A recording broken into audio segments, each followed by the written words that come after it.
One comment, one simple line to mock a notorious film of the franchise, inextricably linked the 1998 Godzilla to Godzilla, Mothra, King Ghidorah, Giant Monsters All-Out Attack. Now the story and characters of each film were a world away, and even with the tease of a new Zilla, based on how its parent did against the military, this movie-accurate spawn stands no chance against Godzilla's atomic might. So instead of repeating a one-sided beatdown from Godzilla Final Wars, what if we used another piece of media to make this single connective tissue more dense? What if Zilla Jr. of Godzilla the Animated Series was in GMK? Now to set the stage, there are a few key pieces of history we'll first need to straighten out. For starters, the original Godzilla would have appeared in 1954, set Tokyo ablaze with atomic fire, and been defeated by the deployment of the Oxygen Destroyer. Why I mention this first is because it does change things for the 1998 film. Take for instance the lone survivor of Zilla's first attack.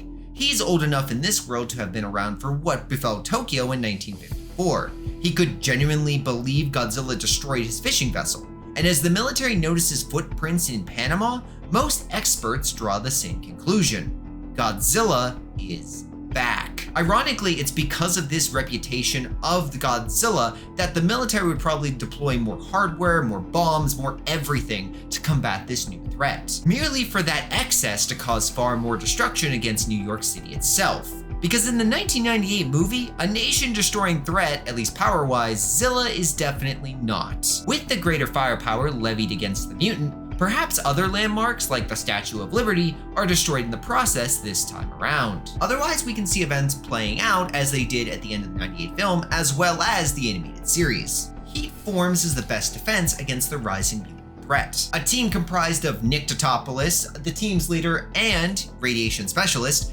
Elsie Chapman, an expert in biology and paleontology, Mendel Craven, the team's roboticist, Randy Hernandez, the hacker extraordinaire, and Monique Dupre, the team's bodyguard and agent on loan from the French government. With Zilla Jr. backing up the five-man band, they confront head-on the worst monsters this new monstrous era has to offer. But even with Heat on the front lines, traveling the world to resolve these crises as they appear, Japan wouldn't be able to isolate themselves from the consequences of this ongoing mutant crisis. For one thing, the Leviathan invasion would probably lead to a greater militarization of Japan to defend against future alien incursions, not to mention other threats like Cyber Godzilla or King Cobra. Technological advances accelerate. Laser weaponry and other marvels created to ensure the nation has countermeasures to the threats which could arise on their doorstep at any time.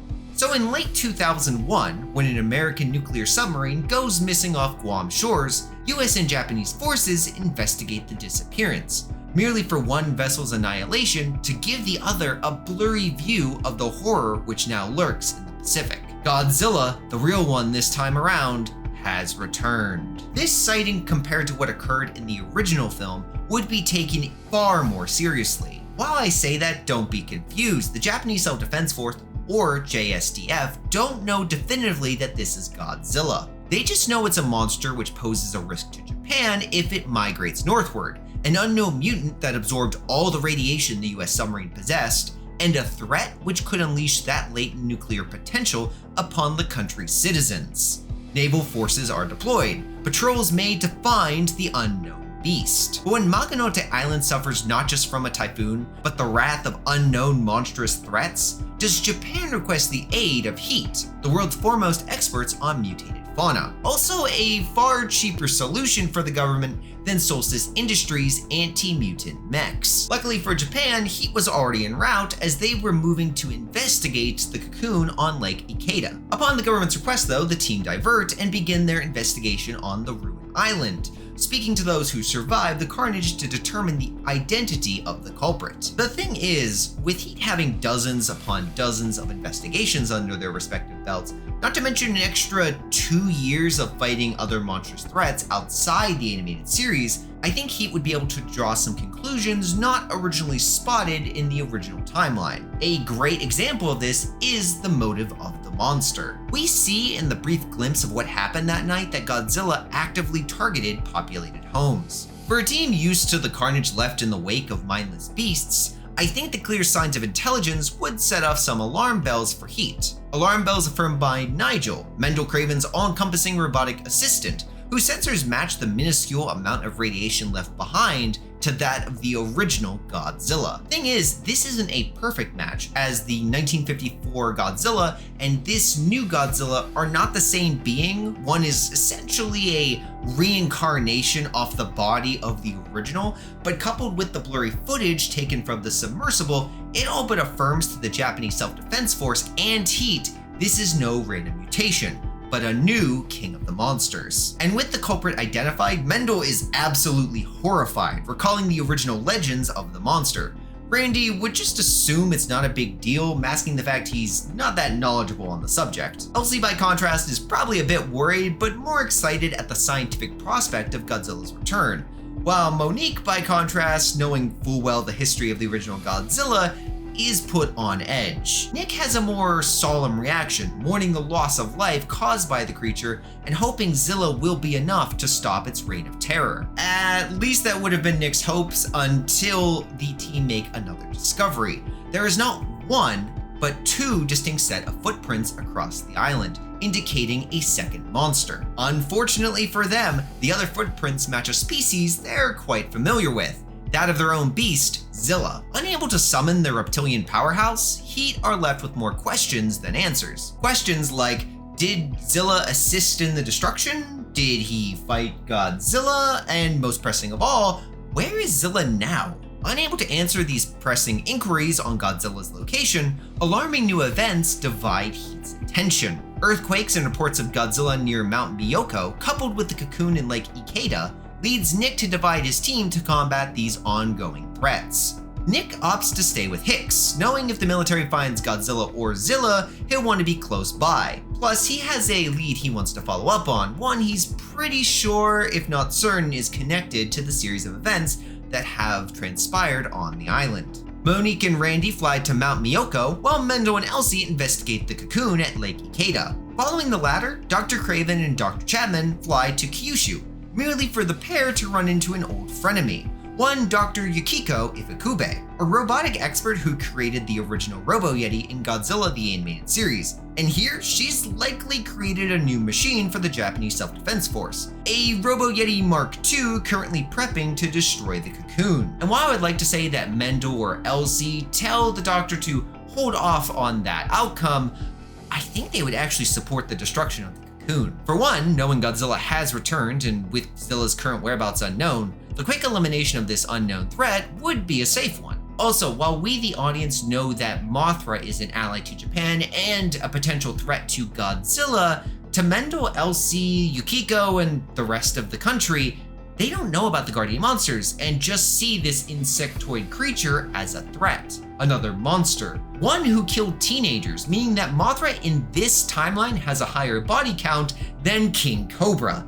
That is not something I thought I would ever say. There just wouldn't be any sympathy for this guardian, a perceived insect threat that the world has grown accustomed to exterminating. And when you remember the technology of this world is leagues above that in the original GMK, the outcome you are left with is one very cooked bug. Missile and laser fire obliterate Mothra's cocoon, sending glistening yellow energy into the heavens. Quickly refocusing back on Nick, the leader of Heat's suspicions lead him and Hicks to focus in on a possible human suspect.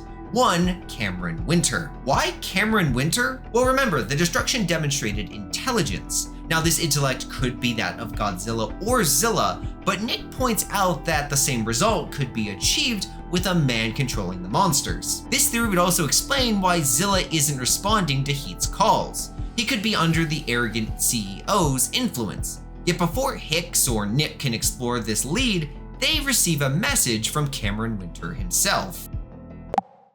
Hello, Nichols. Been a while. Not long enough, but a while. I thought for the sake of my own amusement, and the benefit of my team of lawyers, expensive, well-paid lawyers, to preemptively reach out and dismiss any small-minded assumptions that are no doubt floating around in that cavernous void you call your skull. I've been keeping tabs on the situation. And to be completely blunt with you, yes, I would have plenty to gain from orchestrating such a tragedy. But see, the thing is, I haven't the faintest idea where your pet gecko is. You really should keep better tabs on that thing, you know. Nor did I have a hand in this oddly fortunate turn of events for my company. Please note that the thoughts and prayers of Solstice Industries are with whoever was crushed, under the feet of your rampaging pet, no less. Now, while I do enjoy addressing your myriad failures and inadequacies, I have much more important business to attend to. You see, my newest lizard slayers have just found an interested buyer after the most recent headlines, so unfortunately, I don't have the time to stop by and play your usual games. More's the pity. You'd be better off directing your questions to the resident jarhead beside you anyway. Oh, but before I go, I just want you to know that when things inevitably nosedive and take a turn for the worse under your watch and mismanagement, my machines and I will happily, and I mean happily, come to your rescue. Just don't forget to sign the check.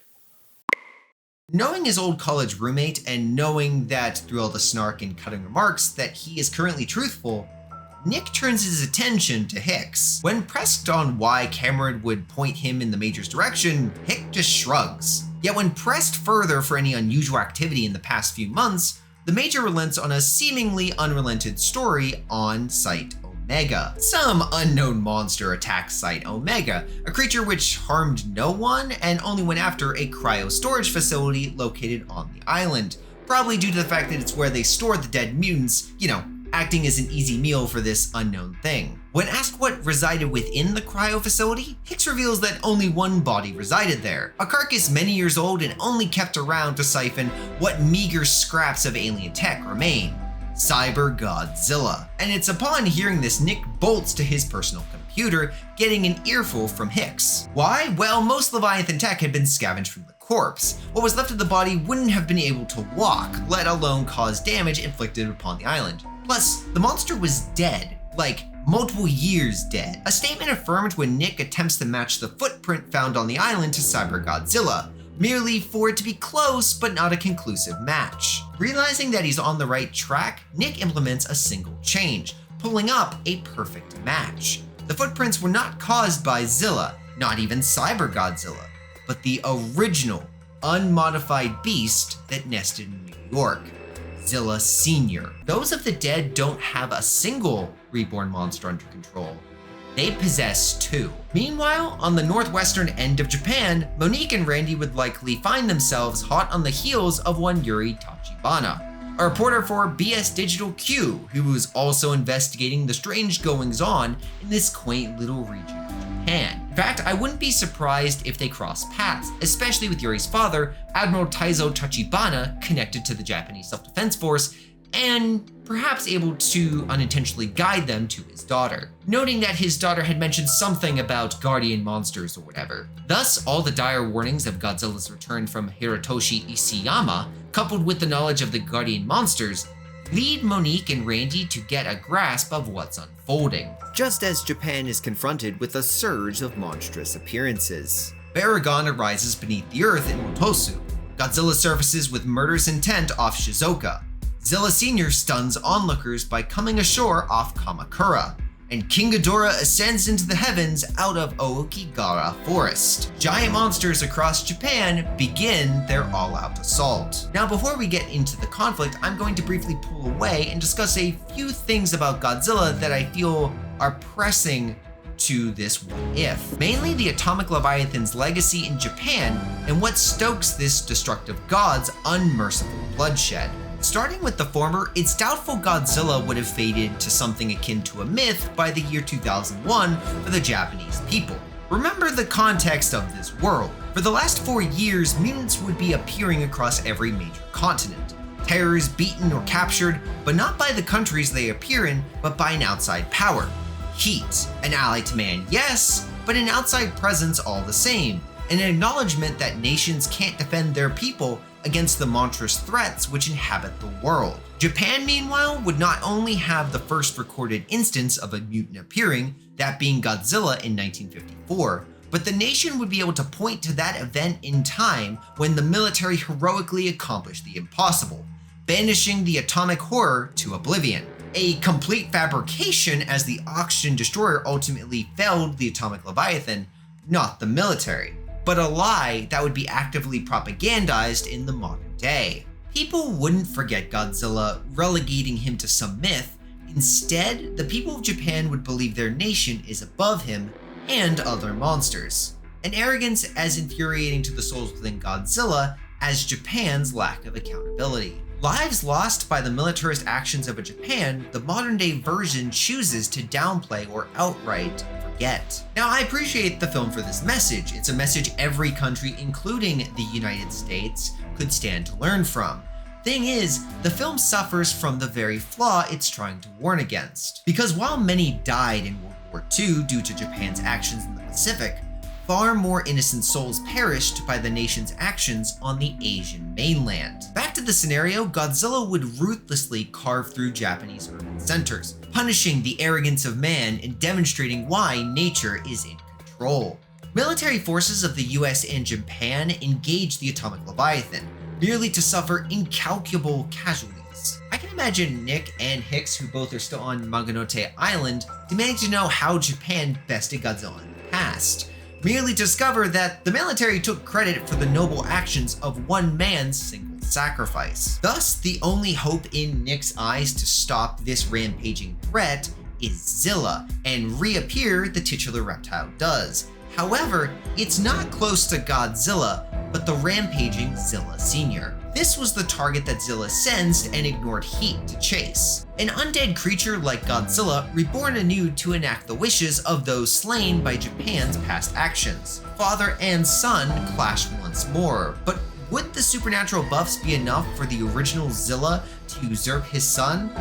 Well, not really. Godzilla 1954 and 2001 both were immune to the weapons which Japan's military could unleash upon the pair. What became increasingly deadlier was the modern version's atomic ray. But for the sake of the argument, let's assume Zilla Sr. retained the blue atomic ray of his cybernetic past self, and the infusion of souls upgraded the blast. Even if we assume that the atomic ray was buffed and that Zilla Sr.'s durability also received a buff, he just doesn't stand a chance against his son, who still handedly takes this battle. The key here is experience. With the entire 40-episode run of Godzilla the Animated Series, plus a few extra years of fighting mutants of the natural and artificial variety, including his father, Zilla Jr. should be able to leverage that combat history to utterly dominate his predecessor again. And to hammer home the final nail in Zilla Sr.'s coffin, one must note that Zilla evaded Cyber Godzilla's atomic ray with ease. Therefore, even if this new Zilla had a much improved atomic ray, Zilla should still be able to evade it. On the flip side, Cyber Godzilla never demonstrated such agility, and usually just tanked his son's atomic fire. The same outcome would most likely occur here. So a victorious Zilla slays his father once more, forcing the souls within to flee and empower a distant Titan of Wrath currently leveling Shizuoka. Carnage cuts short when a guardian monster intercepts Godzilla. See, due to Mothra's death, King Ghidorah would appear earlier in this scenario. Mothra's energy would spur the dragon's growth into the 1,000-year-old dragon, meaning he doesn't need to burrow to Godzilla's location, as he can fly. The two engage in vicious close-quarters combat. However, Ghidorah's fate isn't altered by an earlier confrontation. In fact, his ultimate demise is just hastened. While the ability to fly means it's possible in a best-case scenario that Ghidorah takes Godzilla into the atmosphere and drops him just like what happened with Monster vs. Godzilla, ultimately, even in this very, very best-case scenario, it wouldn't change the outcome. Ghidorah is still smaller than Godzilla, still lacking the firepower necessary to really do anything but stun the sadistic beast. And here, with Baragon still alive, it's likely that half of Mothra's latent potential would be bestowed to Baragon. Thus, Ghidorah doesn't even have his energy deflecting shield to injure Godzilla. In the end, the most powerful guardian monster would be nothing more than a plaything to this sadistic kaiju killer. A dragon who is vaporized after a prolonged, albeit one-sided battle. An aerial bombardment by jets or tanks wouldn't really alter the outcome here. And you may be asking, well, couldn't Dr. Ifukube's mech help, and No, at least in this moment, it could not. Lake Ikeda is on the island of Kyushu, while this battle would be near the heart of Honshu, too far a distance for any person or monster to get to Ghidorah in time, especially if military elements engage Baragon, having not been notified of which side the Guardian monsters are on yet. So after Ghidorah falls, the next challenger would be Ufukube's mech, a machine most likely carried via aircraft to reach Godzilla's location. And despite what you may think, Godzilla actually gets a bit more than he bargained for with the robotic Yeti. Electricity and missiles won't stop Godzilla. What will wipe the sadistic smile off the lizard's face, though, is the machine's mechanical might. See, my brother, I think, describes GMK best when he notes his similarities to a horror movie slasher, a kaiju-sized version of Michael Myers or Leatherface, if you will. No monster or weapons gets the better of Godzilla for long in GMK. He's always the strongest, most powerful creature in the room, which gives him that aura of fear, which is where the Robo Yeti utterly shatters that illusion. Tossing around Zilla Jr., who weighs 60,000 tons or twice the robot's weight, would place the machine in a weight class beyond anything Godzilla can match. So Godzilla's sadistic supremacy is upended when he's viciously beaten. Two things, though, ensure Godzilla isn't killed here. For one, the Robo Yeti's durability isn't the greatest, as we saw with it falling to pieces by King Cobra. So while the machine can leverage its immense strength, I can imagine the mech's metal shell buckling after constant blows with Godzilla's near impenetrable hide. The other issue here is Godzilla's atomic ray. The moment sadistic wrath and shattered pride ignite the fires within Godzilla's soul, the Robo Yeti Mark II is vanishing into a torrential blaze of atomic fire. To pieces, the mech would fall, the nation's artificial protector no match for Godzilla's azure light. Apologies for the brief interruption, but by far most of you are not subscribed. To stay up to date with the newest scenarios, please consider doing so. Thank you.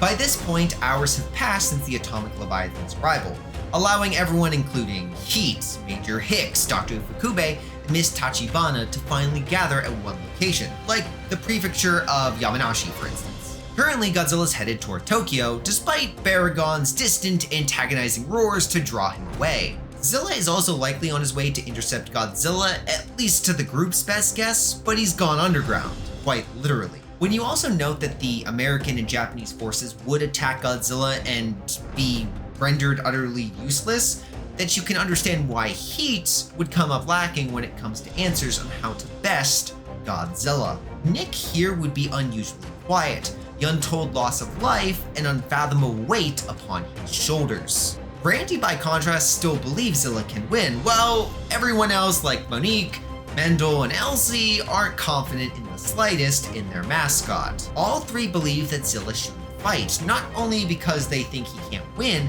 but because they collectively don't have any method to help. Viruses, heat, cold, lasers, missiles, everything they can think of lacks any discernible means to punch through Godzilla's hide.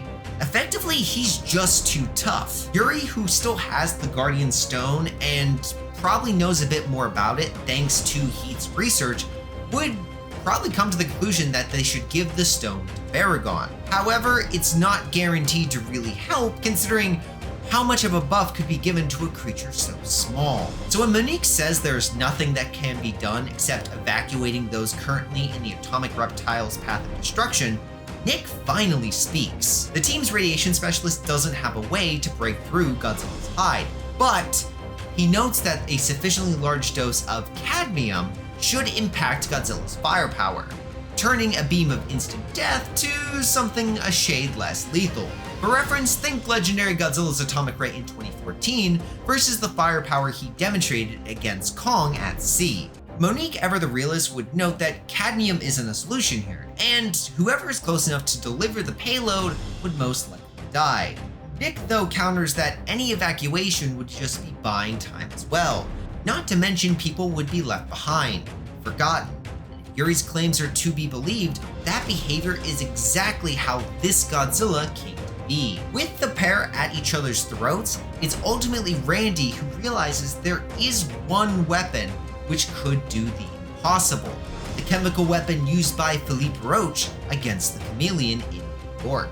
Now, the fact that the weapon was never used again probably indicates how unstable the concoction was, how difficult such a weapon would be to create, and how dangerous the chemical agent would be if it had missed and struck the city. Not to mention, with such a short window of time, not even the geniuses which comprise heat could replicate the payload in its entirety. Randy, however, points out they don't need the chemical weapon to actually kill Godzilla.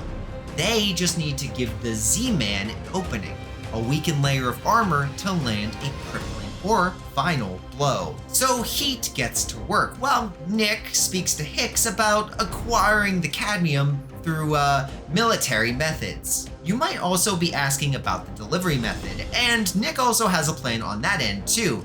He just needs a pen. Hours of work fly by, yet when Godzilla enters Yokohama, the atomic reptile comes under attack. Not from Zilla or Baragon, but a swarm of cybernetic insects. They are cyberflies, purchased from Cameron Winter's company Solstice Industries, and each currently carrying a payload of cadmium. With absolutely no care for their own well-being, they dive down Godzilla's throat, or at least they attempt to. The first few are successful, while the others not so much, as I think this Godzilla would catch on to their plan rather quickly. I mean, what kind of Godzilla would just allow a foreign substance to be shoved down their throat without immediately reacting? I mean, talk about unrealistic. Yeah, I need to actually do a realistic version of that story someday. Add it to my things to do. Back on topic, radioactive reactions within the atomic beast slow, meaning when Nick activates the audible cry to lure Zilla in, Heat's champion comes calling. Confident, wrathful, and ready to kill, Godzilla charges forth. Yet I would be amiss if I didn't point out each side's strengths here. Now, with Godzilla's firepower dampened for now, each are on equal footing when it comes to their atomic breath. Godzilla's near impenetrable hide also ensures he has a clear edge in terms of durability, but it's not a large one, or at least not as large as you might expect. Zilla's taken plenty of firepower himself, like the Leviathan destroying lasers. It's just that he doesn't measure up to Godzilla's best. So when you also factor in Zilla's immense experience, agility atop or in the ground, not to mention his super regeneration, you would be right to believe that this Godzilla is in a lot of trouble. What acts as the final nail in Godzilla's coffin though is Zilla's unmatched strength and mass. Yes, Godzilla threw Ghidorah's 20,000 ton body. Thing is, Zilla weighs 3 times that, a staggering 60,000 tons, even though he's 10 meters shorter. When you also note that Zilla's tangled with far larger monsters like El Gusano, or physically match the Robo Yeti, and what you have here is the smug smile on Godzilla's face being wiped away completely. For all the horrendous things the Atomic Terror did, using his power and size to torture beings weaker or smaller than himself, karma strikes back hard, as Zilla utterly dominates the reincarnated king. As good as the battle is going, Zilla here can't kill Godzilla, but on the flip side, Godzilla can't do much to stop himself from getting tossed around, bitten, or blasted, buying time for a supercharged Baragon to enter the city, turning the one-sided beatdown into an even worse 2v1. Why the delay for Baragon's arrival? Well, Randy, Mendel, and Elsie were tasked to give Baragon the stone, unlocking his full potential after what was no doubt a terrifying encounter for the trio. On the streets nearby, Yuri broadcasts the events live. Unlike in the original film though, she explains why Godzilla has returned. The consequences of the nation forgetting and not accepting their past. Now, don't expect Godzilla to vanish as Japan comes to terms with their past in the span of a few minutes. That wouldn't happen. While the undead souls fueling Godzilla may be partially affected, as a few learn and are appalled by the history they might not know, an overwhelming majority probably would just deny or deflect what Yuri is saying. Nonetheless, it's another blow to Godzilla, one followed up by Nick and Monique arriving on the scene with their hastily created prototype weapon. The rocket is fired, a successful impact made, opening a weak point on Godzilla's body. But after what has been minutes, if not close to an hour, the cadmium starts to lose its effectiveness. Baragon takes the brunt of an atomic ray. Then Godzilla's attention falls upon the heat pair, spines flashing a lethal azure hue. But before it makes impact, Zilla intervenes. taking the full brunt of Godzilla's atomic ray like Mothra did in the film to protect King Ghidorah. Zilla goes down hard. Nick rushes to the monster's side, merely for Godzilla to charge up another shot. The military, the rest of Heat, all are helpless to intervene. Luckily for them though, the stubborn tenacity of Baragon proves life-saving. The small Saurian engages Godzilla, and while outsized, outgunned, and thoroughly outmatched, Baragon doesn't let up. No matter how many times he goes down, Godzilla can't shake this guardian monster, giving time for reptilian eyes to snap open. Zilla's jaws clamp over weakened flesh. Emerald flames let loose. If you're a fan of the Monsterverse, you definitely know of legendary Godzilla's Kiss of Death. This would be Zilla's version. Emerald power chars Godzilla's insides, involuntarily blasting out of Godzilla's maw. Other weak points give way. Emerald atomic fire carving through more and more openings until Godzilla's body can no longer take the strain.